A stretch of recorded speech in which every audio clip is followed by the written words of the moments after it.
They say motherhood is a journey, but let's be honest, sometimes it feels more like a roller coaster with no seatbelt. I bet you're like me, wondering why babies, or teens in my case, don't come with instruction manuals. Welcome to This Incredible Mom Life, the podcast that celebrates the beautiful chaos, quiet wins, messy moments, and everyday miracles of being a mom. I'm your host, Dummy, wellness coach, mom of 3 boys, and a passionate believer that you don't have to live at the mercy of PMS, burnout, or exhaustion. Join me every week as we hear the craziest and most unbelievable mom stories. I'll be sharing the huge accomplishments and triumphs of both our moms and their kids. We'll giggle, cheer on the kids, and discuss obstacles and lessons learned along the way. If you are struggling to be the best mom you can be, how open-minded are you to booking a free call with me? You don't have to live at the mercy of your cycle, and you definitely don't have to do it alone. Give yourself permission to let me be part of your support system. I believe that you weren't meant to just survive motherhood. You were meant to thrive in it. Hello, welcome back. Today I have another PA supermom with me. Elizabeth Mann is a physician assistant, exercise physiologist, and Life Systems Strategist Coach, and founder of One Step at a Time Coaching. She helps busy, big-hearted moms step out of survival mode and into sustainable strength, blending science, compassion, and real-life mom wisdom one step at a time. Welcome, Elizabeth. I'm so glad you're here with me. Thank you. I'm super excited to be here with you today. Me too. We're going to have a Thanks fun for having me. conversation. Yeah, we'll have a good conversation today. So tell me who you are mom to. I'm a mom to Owen, who's 10 and a half, and Jake, who's 6 and a half. 2 boys. Yes. I have lots of boy moms on the show. I don't know why. I have 3 boys myself, so I know you have crazy stories. Absolutely. Well, share something your boys do. Share something my boys do. They love to wrestle. Right. My oldest son just joined band, and he actually is playing the trumpet. And an interesting thing is that my dad, who played the trumpet in band, sent him his trumpet from when he played in band 65 years ago. So the trumpet my son is now playing is a 65-year-old trumpet from my dad. Awesome. Mm-hmm. Yeah. That is pretty cool. Nice. Did you play an instrument too, or did it skip a generation? I played a little, I dabbled a little bit with the guitar, but that was about it. Nice. All right. Well, share a mom story with us. So the mom story that sticks in my head, or maybe was traumatically etched in my head, was my oldest was 4, and I had just had my second child. And so I had to have 2 C-sections, and it was within the 3 months of being off work. I was fortunately able to take 3 months. And I decided, I had a patient who had worked at Build-A-Bear. Mm-hmm. And so I was like, oh, I'll take him to Build-A-Bear. They have a buy one, get one sale. So I schlep over to the mall with my 4-year-old and the newborn in the carrier car seat that weighs about 1,000,000 pounds. And after you have a C-section, it's even heavier. Yeah. And so I'm walking him through the mall. We walk through Macy's, we do the Build-A-Bear, and then we're walking out. So not only am I carrying this 4-year-old, and I'm carrying the newborn in the carrier, but I'm carrying 2 boxes, 2 Build-A-Bear boxes. Okay. Yeah, those are huge. Huge Paw Patrol, stuffies in there. And as we're leaving, this Macy's actually had a Starbucks that was attached to it. And my 4-year-old wanted to go to Starbucks. And I was like, we're not going to Starbucks today. And he flipped out in the middle of Macy's, tantruming and screaming on the floor, not willing to get up. And I'm sitting there like, what the F am I going to do? Like, I had this, how am I going to get him out of here? I've got these 2 Build-A-Bear boxes. I've got this newborn in this heavy as you know what car seat. and my son's laying on the ground in the middle of Macy's. And so I took him, I put him over my shoulder, the 4-year-old, as I'm cursing under my breath to a bench outside of Macy's. And I sit him down there and I'm like, we've got to get to the car. I can't do this. You've got to walk with me. I like lose it. Okay. Then it probably took me like really 3 minutes, but it felt like 30 minutes to get to the freaking car. I put him in the car. I throw the Build-A-Bear boxes in the back. I clip the kid in, and literally I sat there and thought, what what am I doing? What am I doing? And that was obviously he's 10 and a half now, and the other one's 6.5. And that's still, when I saw this, what story? And so I'm telling my 10-year-old this. I was like, do you even remember this? And he's like, oh, I remember that stuffy. Of course. Okay. And he didn't remember it at all. And I have never forgotten it. That's my story. Yeah. That is a great story. And I'm sure a very common one. How many kids have had tantrums all over, who knows where, grocery stores, parties, Macy's. Everywhere. Yes. I'm sure from that moment on, you learned to take like a stroller with you whenever you went anywhere. It is 6 years later, and we have yet to go back to Build-A-Bear. Okay. Which is still open. Yes, which is still open. And yes, the stroller. Like it would have just been like, now they have those strollers that actually I saw them on the other day. It's that car seat that the stroller like goes up into the car seat. Yeah. Well, they didn't have that like 6.5 years ago, or if they did, I didn't know anything about it. Yeah. Again, very common. So I know there was probably some frustration in there, some new mom, like, what the heck am I doing? Absolutely. Juggling, like literally you're juggling everything. You're juggling the freaking Build-A-Bear boxes as well.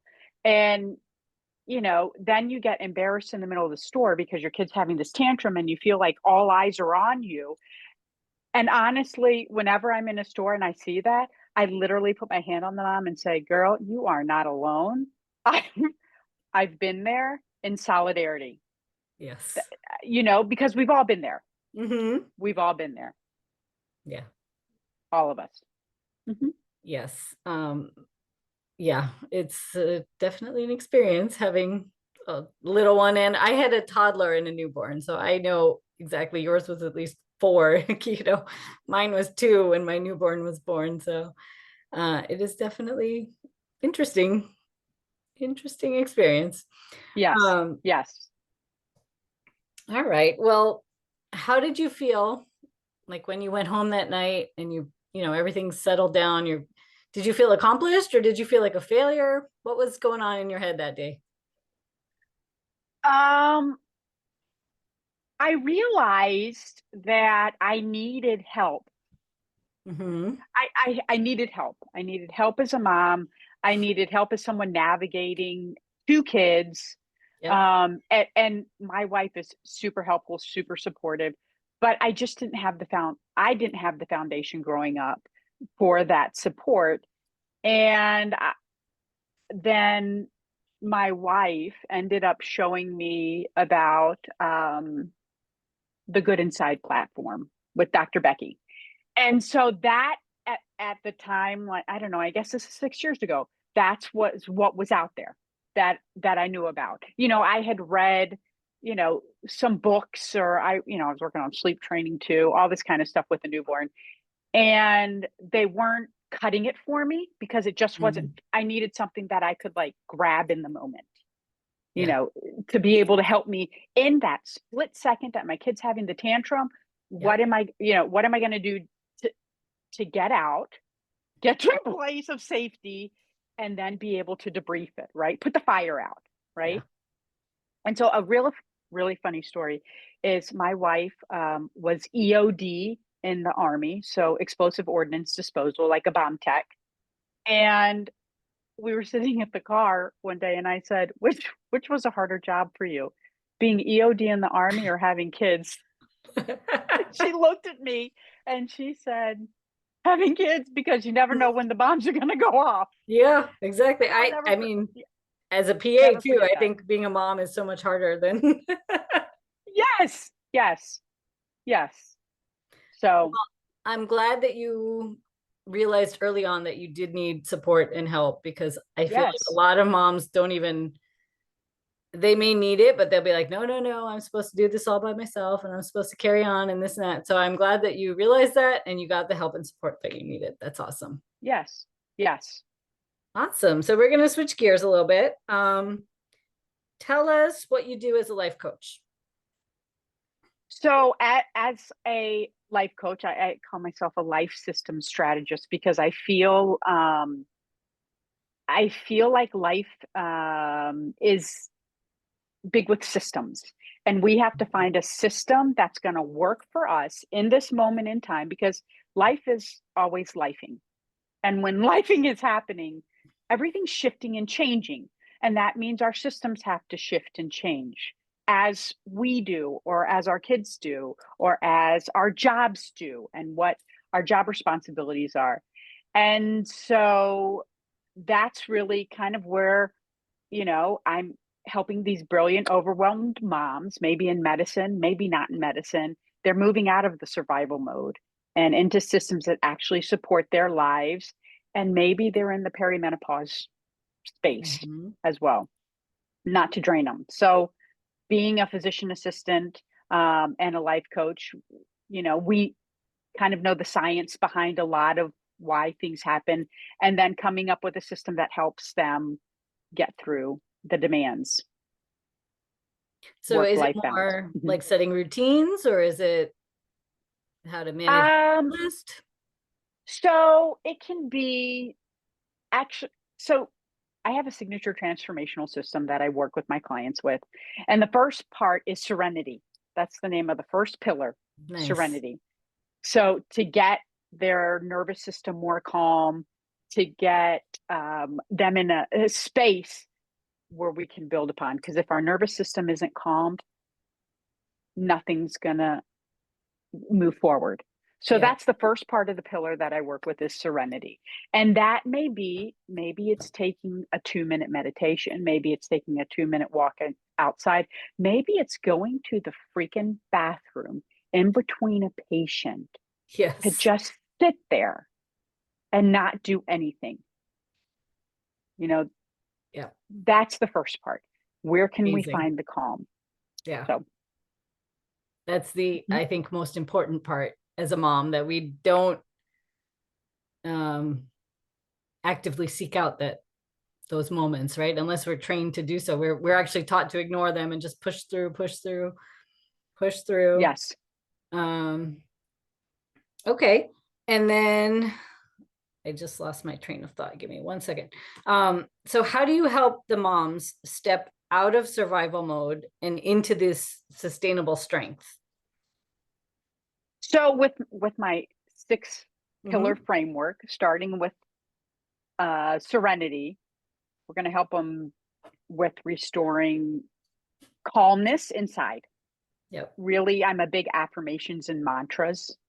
So what is it like, if I could go back to the mom 6 years ago who was struggling in the Macy's store with her kid on the floor crying, carrying all this, I would have said to her, 1, this kid is exhausted. 2, I can handle this. I'm going to get through this. This isn't an emergency. Given myself the 2 minutes, right? Because what's the 2 minutes of the tantruming doing? Like, this is not the first kid that's tantrumed in the middle of Macy's. They probably have a dent in the floor from kids tantruming in Macy's. That's probably what I would have done.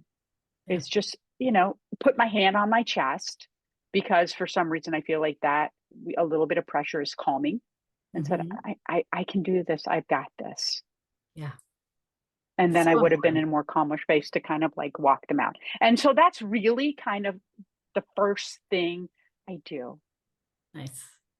And I was I on, think yeah, it's great that, well, I mean, once the kids are older, not for a toddler, but they can see you do that, right?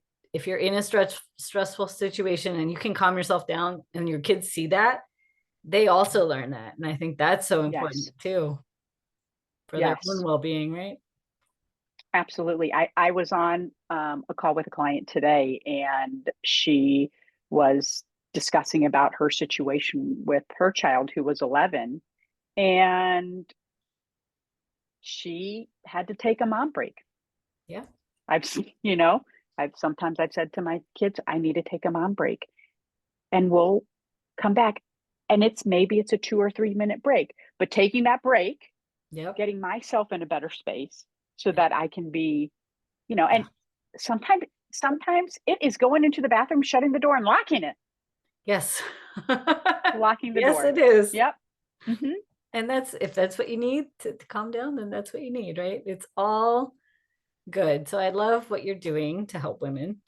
Um, Now you have a free offer that you would like to share, and it's called From Chaos to Calm, which I like. So talk about that a little bit. So it's called From Chaos to Calm, the 5 minute reset for overwhelmed moms to get relief now, because that's what we need. I don't need and it has three different parts to it. It has one, call it box breathing, 4 second Mhm. breathing in, 4 second, hold it, 4 second breathing out, because you can do that right in the moment, Yep. really fast. The other is a mantra. This is not an emergency. I can get through this. I've been through this before. The other is, I think it's putting your hand on your chest to feel your presence there. Because at the end of the day, we're the ones that are calming ourselves down, and finding the self trust and the confidence to do that for ourselves does actually go over to our families. Nice. Hmm. I love Yeah. that. All Thanks. easy, simple things that you can do like right now. Right Right? now, right in the moment. You don't need a fancy therapy session. You don't need Mm-mm. a whole Zen room or anything. You could just stop and just do those few things. And I think that's amazing. Mm-hmm. And when we are calm, our kids are going to see that calmness. Yeah. Mm-hmm. Yep. Um, so one more question. You had mentioned that you also work with women going through perimenopause. Mm-hmm. And I know you're not there yet, but I know a lot of women in perimenopause also have teenagers going through puberty. So there's a lot of Yes. hormonal challenges in the house. Dysregulation, right? Yep. And I'm one of those moms. I'm in my mid 40s and I have 3 teenagers in the house. So it can get a little crazy sometimes, but I have to remember to ground myself, just like you were saying, and take a few minutes and, do my yoga, do my exercises on a regular basis, do my journaling, um, to help. So have you worked with any perimenopausal women who are also struggling with having teenagers? Oh, well, first off, I am. I'm going to be 48 in 3 weeks. Okay.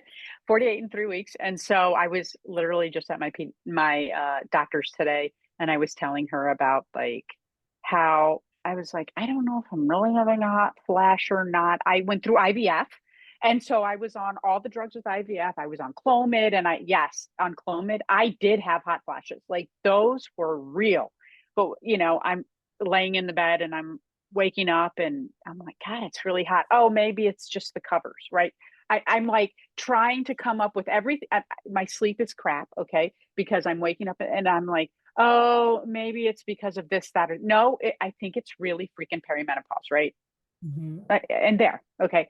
And so I have, a 10 and a half, almost an 11-year-old. And so he's starting to have these kind of, like changes in his hormones. Oh, and I'm married to a woman. Okay. She's in the thick of the perimenopause too. Okay. So I may not have the kids yet. I may not have, my twin has 3 girls. So I'm not there yet, you know, Yeah. with those kind of hormones. But yeah, it's real. And I watch my wife kind of, struggle.